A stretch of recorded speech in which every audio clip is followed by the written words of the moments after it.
Hi friends, நான் உங்கள் அரட்டை கார்த்திகா. என் ஹஸ்பண்டுக்கு ஜூலை 22 பர்த்டே வந்துச்சுங்க. அது முடிஞ்சு 1.5 மாதமே ஆச்சுங்க. செப்டம்பரே பிறந்துருச்சு. பட் அந்த அன்னைக்கு நாட்டுக்கோழி வரமிளகாய் சிக்கன் பண்ணி தண்ணி குழம்புலாம் வச்சு எல்லாம் சாப்பிட்டு முடிச்சாச்சுங்க. ஸோ என் வீட்டுக்கு எந்த கெஸ்ட் வந்தாலும் சரி, ஒரு வேளை நைட்டு ஸ்டே பண்ணுற மாதிரி இருந்தால் அந்த அன்னைக்கு நம்ம வீட்டில் கூட்டாஞ்சோறு விருந்து தாங்க. இந்த வீடியோ என்னுடைய ரொம்ப ஃபேவரட் வீடியோன்னு சொல்லுவேன். என்னால் சரியாக எடிட் பண்ணி போட முடியலைங்க. ரீசன் வந்து பார்த்திங்கன்னா, நான் வீட்லேயே ஹேர் ஆயில் பிஸ்னஸ் பண்ணிகிட்ருக்கேங்க. ஸோ பையனும் ரொம்ப சுட்டித்தனம் பண்ணுறனால பிஸ்னஸையும் பார்த்துட்டு நம்மளால் வந்து வீடியோவை சரியாக எடிட் பண்ணி போட முடியல. ஸோ இன்றைக்கி சண்டே ஸ்பெஷல் முன்னிட்டு தாங்க இந்த குட்டஞ்சோறு வீடியோ நான் உங்ககிட்ட ஷேர் பண்ண போகிறேன். ஸோ ரொம்ப லேட்டாக ஷேர் பண்ணுறேங்க. ஸோ இந்த வடச்சட்டியோட நம்ம எந்த சட்டியில் குழம்பு செஞ்சாலும் சரி, குழம்போ ஒரு உழவு செய்கிறப்ப சரி, அதில் கொஞ்சோண்டு இருக்கிறப்ப அதில் சுடுசோறுட்டை போட்டு பெரட்டி சாப்பிட்றப்ப உருண்டை பிடிச்சி வாயில் போடுறப்ப சொல்ல வார்த்தைகளே இல்லைங்க.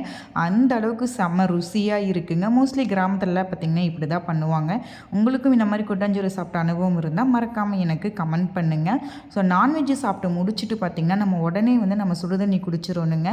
சுடுதண்ணி குடிக்கிறப்ப பார்த்திங்கன்னா நம்ம டக்குன்னு ஒரு ஏப்பம் வந்துடுங்க. செம நமக்கு ரிலீஃபாக இருக்கும். 7 இல்லை மற்ற கூல்ட்ரிங்க்ஸ் குடித்தா கூட நமக்கு அந்த ஃபீல் இருக்காது. பட் அது எல்லாமே கெடுதலுங்க. நான்வெஜ்ஜு சாப்பிட்றப்ப இல்லை நீங்கள் என்ன வெஜிடேரியன் சாப்பிட்டாலும் சரி, சாப்பிட்டு முடிச்சதுமே சுடுதண்ணி குடிச்சிங்கன்னா உடம்புக்கு ரொம்ப ஆரோக்கியங்க. ஓகே ஃப்ரெண்ட்ஸ், இந்த வீடியோ உங்களுக்கு யூஸ்ஃபுல்லாக இருந்தால் மறக்காமல் ஷேர், கமெண்ட், சப்ஸ்கிரைப் பண்ணிவிடுங்க. தட்டா பாய்.